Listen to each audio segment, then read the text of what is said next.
Welcome to the MLB Slate Breakdown. I'm Jason Gilbert. With me is Brent Hyden, taking a look at tonight's five-game MLB slate on FanDuel and DraftKings. Not a bad five-game slate. Gives us a little bit of a break from some of the 8 to 10 games. No weather, real issues on this slate, unlike the early slate, which you're probably maybe withdrawing or building lineups for. Yeah, I withdrew all my entries whenever I saw that like the two best pitchers on the slate could end up with like massive in-game delays for the early slate. So definitely looking forward to a night slate with no weather issues because most of these games are played indoors. Yeah, which is always nice. And first one here in the Rogers Center, Chicago taking on Toronto. Toronto going off last night. I can see them doing the same here against Carson Fulmer, who's making the start. But I like Aaron Sanchez on the other side here as well. Yeah, it's a little bit interesting. I think Aaron Sanchez makes for a solid SP2 option on a site like DraftKings. If you're looking on FanDuel, I don't necessarily think you need to go there because there's a couple guys with actual strikeout upside that are really, really cheap that you can get. But Sanchez, ground ball pitcher, kind of struggled a little bit with some walks in the last game. But other than that, he was fairly solid, kind of ran out of gas late. But that's, he obviously didn't pitch almost all of last season. I like him here, though. The White Sox striking out a decent amount this season. They do have a decent amount of pop, which is a little risky, but against right-handers, it's a little less concerning for me. Yeah, I'm with you. Like, I think Sanchez, like, obviously, you kind of expect maybe a little bit of rust, him to kind of work through back in actual regular season pitching. So, this guy, I mean, really went healthy, has some solid stuff. You mentioned the White Sox do strike out quite a bit, especially against right-handed pitching. I mean, some of these guys, and Moncada over 30%, Davidson over near 40%. This back half is all over 25%. So there are some strikeouts in this lineup.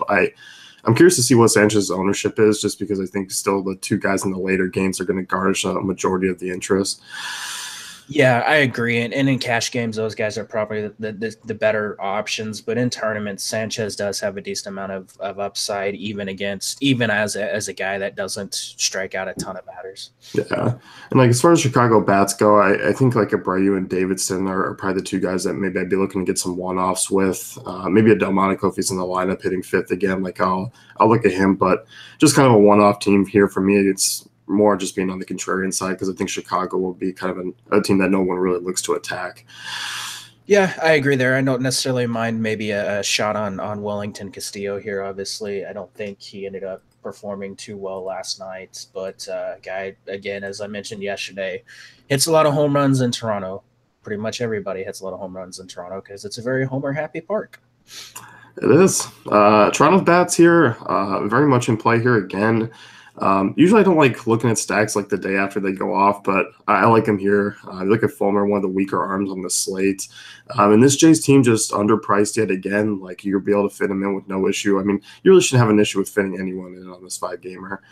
Yeah, without any like high-priced pitching options on the slate, you can pretty much just get anybody that you want. The Jays made it in my stack article. I put in there that I expect they're going to be extremely highly owned, which is fine. I mean, there's some other stacks that you can roll out that you can be contrarian with, and you can even get contrarian with maybe the bottom half of this lineup or something like that. But Josh Donaldson coming in and really, really hot. He hit another home run last night. Profiles extremely well against Fulmer in the spot. Justin Smoke, solid option too. Curtis Granderson hitting the ball pretty well recently. He's a guy, especially on FanDuel, where he's still like 2,100, is pretty much the one value piece that you probably need to make your lineups work. And even on DraftKings at 3,200, I absolutely love him here. And I got into the pitch profile for Fulmer and these Jays bats in the stacking article, so you make sure you check that out. But it's a good spot for all of them.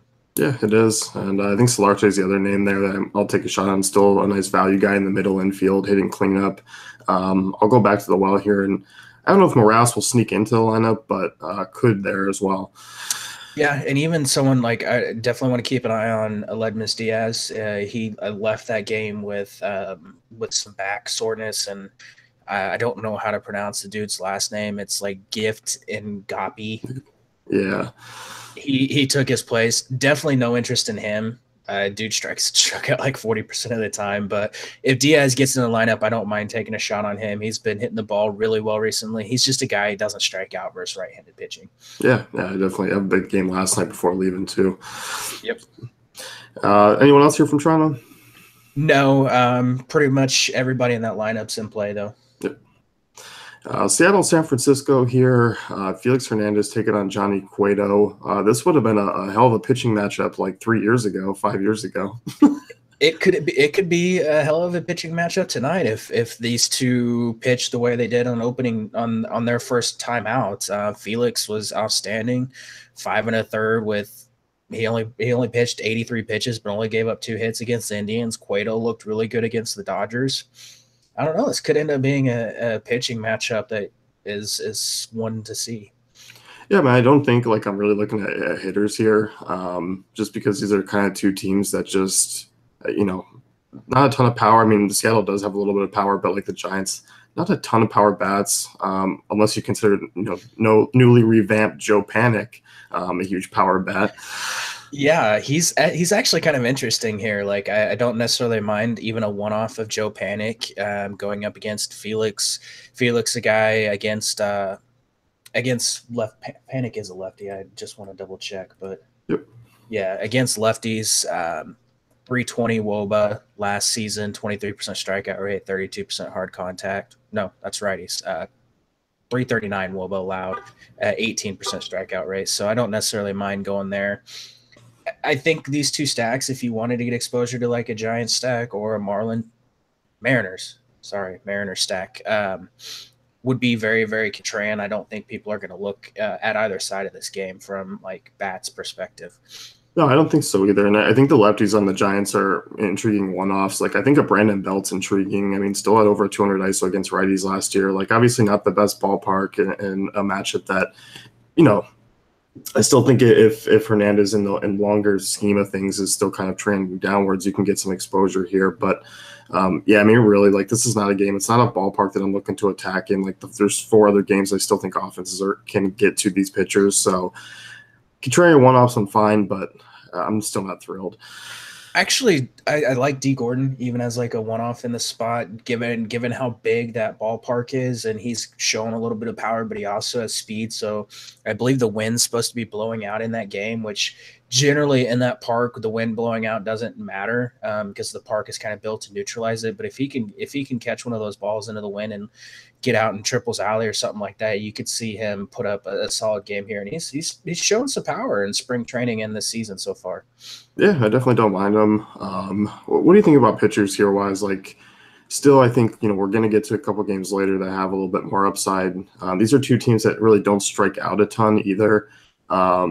You look at the Giants, like they just filled that lineup with guys that don't really like to strike out. We've kind of seen that already this year. But even like the Mariners, not a big strikeout team. I mean, it's projected lineup only 17% against right-handers, and Cueto didn't exactly show swing and miss stuff early on. No, he didn't. Like I think both these guys are solid like cash game options or even like a contrarian GPP option, given that they're not terribly expensive, but neither has like a ton of upside, I don't think. No. So anyone else you want to highlight here? No. St. Louis, Milwaukee, definitely an intriguing game. You get Ulyss Chassin taking on Carlos Martinez. Good ballpark here indoors. I like the hitters here more than I do the pitchers. Yeah, I'm not going to be looking at either one of these pitchers in this spot. Carlos Martinez is supposed to be the Cardinals' ace. He's way too prone to blowups. Like there's so much risk with using him tonight. Even if you're trying to be contrarian, I think there's other places that you can go. Yeah, I think so. And look at the St. Louis bats here first. I like them quite a bit. Chassin struggled in his opener in Petco, which was kind of not what I was expecting given his numbers in Petco last year. But this is a guy who did struggle tremendously on the road. I don't really have confidence here for him pitching in parks like Miller Park. Yeah, I don't either. And I don't think anyone around this industry is going to have any confidence in him. And I think the Cardinals are going to be a very popular stack given the fact that they went off last night. And I think there's a couple bats that I'm extremely interested in. I did kind of briefly touch on them in the stacking article whenever I was talking about the Brewers, but Absolutely love this spot for Tommy Pham and Marcell Ozuna. Even Dexter Fowler, who's starting to hit a little bit better, is a solid option here. And Fowler, I believe, is like almost minimum salary on FanDuel, Yeah. 2,200. He's very interesting over there. On DraftKings, I think at his price, he is 3,300. I think I'd rather have Granderson, but pretty much everyone from that lineup: Fowler, Ozuna, Pham, Carpenter, Paul DeJong, Jose Martinez, still hitting the ball really well. All these guys are in play. Yeah, definitely. And I don't mind Yachty behind the dish on DK as well. Yeah, he's very interesting. He's still continuing to hit the ball pretty well. I think he's even got some BVP against Chassin. Yeah, I mean, he's got a solid track record against sliders, which Chassin throws quite a bit. Yeah, Yachty 5 for 15 against Chassin. Yeah, no Chad Pinder, but it's still decent. Yeah. So, yeah, this is a lineup I'm looking to attack. I mean, like you said, stackable, one-offs on one board. Brewer side of things definitely interesting here. Obviously didn't look great last night against Flaherty, but I expect him to kind of bounce back here. Martinez really did struggle with location early on in that Mets game, and then just eventually kind of didn't really find it. I don't mind these bats. Like, really, the front four here is kind of what I'm looking at. Everything else I'm kind of off of. I think there's better values. I have a lot of interest in Thames and Travis Shaw. I profiled those guys and their pitch profile against Carlos Martinez in the stacking article. Both those guys, excellent if you're wanting to get exposure here. I don't mind Yelich or Lorenzo Kane still hitting the ball pretty well. I think he struck out for the first time this season yesterday. He struck out 3 times. It was still his first strikeouts this season, but still a solid option. Domingo Santana, if he gets in the lineup, is someone that you can look at, and even Jonathan VR. Like, I don't necessarily mind the bottom of that lineup either. Yeah, like for me, it's kind of more looking at the lefties in that one, just because that's really where Martinez does struggle the most. I mean, we got a 35% hard contact rate last year, over 330 WOBA allowed. I don't mind some of the bottom half guys, like if you need them, but like for some of the value that's out there, like you mentioned, Fowler and Granderson, like I think I'm going to be paying up at some of those spots. Yeah, I agree there. The one guy that did stand out was VR, and that's just for the BVP crowd because he's 8 for 23 with a home run against Carlos Martinez. So if you're building an all BVP lineup, there you go. Yeah, and should be overlooked as well. Yeah, and even I think Santana, when I looked last night, had some decent BVP against him too. Texas and Oakland, Doug Fister taking on Sean Manaea. Let's talk Manaea here first. Obviously, a very solid debut here, going up against a Texas team that we can just roll back the tapes and just say they struggle on the road. They're not hitting the ball well right now. They strike out a ton. You get Manaea, who faces still a pretty lefty-heavy lineup, even when Texas faces lefties. So Manaea's cash game playable, GPP playable for me. Kind of rivals Gray as at number 1 tonight. Yeah, if you're building on DraftKings or somewhere like Fantasy Draft where you have to use 2 pitchers, I think using Manaea and John Gray are the 2 top options here. Obviously, the Texas Rangers did kind of get to Graveman last night. It was mostly the 5 through 7 hitters. They combined for 6 hits and 3 RBIs. Gallo homered because that's pretty much Gallo. He either strikes out or hits a home run or bunts into 4 outfielders. But I still think Manaea is the one of the best options here. I mean, the Rangers last season against lefties, 25% strikeout rates. I don't have it for this season, but I imagine it's still pretty high. I mean, they're striking out 25% overall this season, and against lefties, which is going to be like a super, super small sample size. It is Rangers. I don't even see him. They strike out a lot. Yeah. I was gonna say, like, I can't even find him on the list. Take a look. Manaea against lefties last year, 262 WOBA allowed, over a 50% ground ball rate, induced a ton of weak contact. 5 lefties projected in the lineup here for Texas tonight. Yeah, and it's 21%. There we go. So, but it's only like 43 plate appearances to start the season. So, yeah, I think this is a great spot for Manaea. Yeah, and I mean, if you want to get, I still think if you're not playing Mania and you want to go against a Chuck, you can play like a Chirinos or Beltre or Andrus. I think those are intriguing one-offs if you're going against the crowd. Yeah, I was just pulling up the pitch profile for this, and I think Andrews is a little bit interesting. And of course, even Gallo has a little bit of pop against lefties. So if you're wanting to be contrarian, Andrews and Gallo would be the guys that I would mostly look at. Yep. On the Oakland side, we know Fister desperately struggles with lefties. Quite a few lefties here in this lineup. I'm waiting here for some more Matt Olson power, and I think I'm going to be chasing that tonight. I'm probably going to be chasing the A's stack once again, and I'm hoping it doesn't let me down. Facing Fister, a sinker ball pitcher, throws his sinker like over 50% of the time to lefties and like 67% of the time to righties. And there's some power against the sinker ball in this lineup. Last season, you had Jed Lowry hitting 1.154 ISO. That's really high. Chris Davis 241 ISO, Matt Joyce 357 ISO. You had Matt Chapman 357 ISO. All these guys hitting sinkers really, really, really hard. The one guy that I do have a little concern with is Matt Joyce because he's battling an ankle injury. And if you can't really put a lot of weight on your ankle, it's kind of hard to generate power for your swing. But the rest of these guys, you mentioned Olson, do absolutely love him here. Matt Chapman, probably going to go yard because he's been doing that a lot this season. And even Chris Davis eventually is going to stop striking out. Yeah, and like you look at a lot of these A's guys, and a lot of these guys are like uppercut swinging teams, and I just don't like. I don't mind that against sinker ball pitchers. Like, kind of dig into like how their ground ball rates were against sinkers.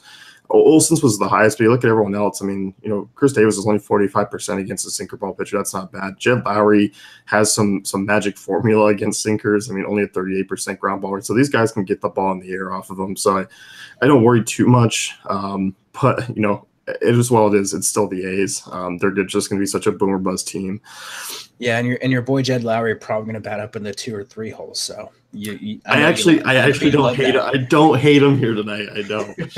It comes down to like position eligibility for me. Like it's going to be between him and like DJ LeMahieu, which we'll get to in just a minute, over on DraftKings because they're both second base eligible, which kind of really sucks. And I think even on FanDuel, at least you can do one in your utility spot. But Jed Lowry is super cheap on FanDuel at 2,500.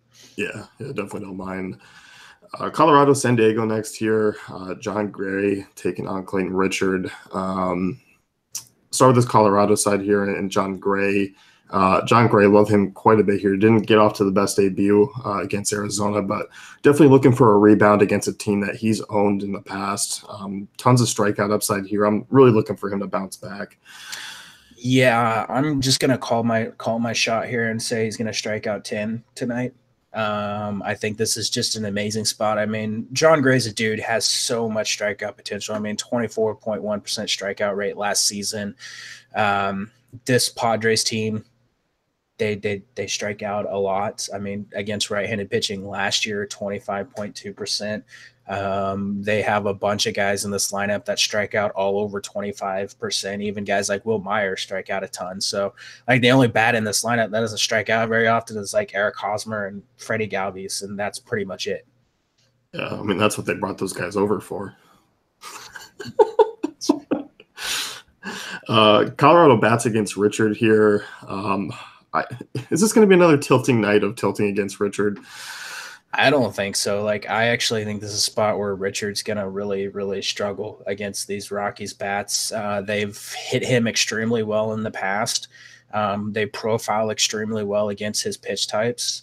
The Rockies actually made it in my tournament article. I'm just going to keep writing them. Like, they didn't put up a ton of runs last night. I think they ended up with 4, but they still hitting a ton of home runs. Nolan Arenado, 423 ISO against lefties. Like, give me all of the Nolan Arenado in the spot.